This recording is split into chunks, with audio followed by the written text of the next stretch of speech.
Aandag matrikulante, hier is 'n geleentheid om nie mis te loop nie.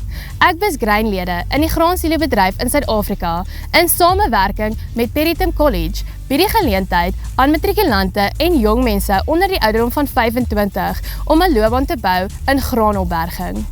Het jy geweet dat daar in Suid-Afrika gemiddeld 13,5 miljoen ton mielies en nog 1,9 miljoen ton koring jaarliks geproduseer word? Addisioneel hiertoe word ander grane soos gars en sorghum asook oliesade soos sonneblom en canola en sojabone ook op skaal verbou.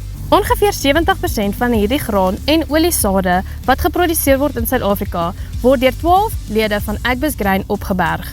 Gesamentlik het hierdie maatskappye 334 silo-komplekse wat betonsilo's, silosakke en bankers insluit. Die inname en opberging van grane en oliesade is in die hande van 'n graandepot bestuurder wat toesien dat die produk volgens die Wet op Landbouprodukstandaarde geklas en gegradeer word voor dit mag verhandel. Opbergers droog, deurlig en berook produkte vir veilige opberging. En hier is die goeie nuus. In 2025 bied landboubesighede gewaarborgde internskappe aan 70 jong Suid-Afrikaners wat hulle studies in die beroepssertifikaat in graandepot bestuurder aanpak by Peritum Agri Instituut. Internskapplasings is beskikbaar in Gauteng, Noordwes, Vrystaat, Wes-Kaap en Mpumalanga. Kontak ons nou en sluit aan by die meer as 250 studente wat jaarliks hulle studies by die Peritum College aanpak.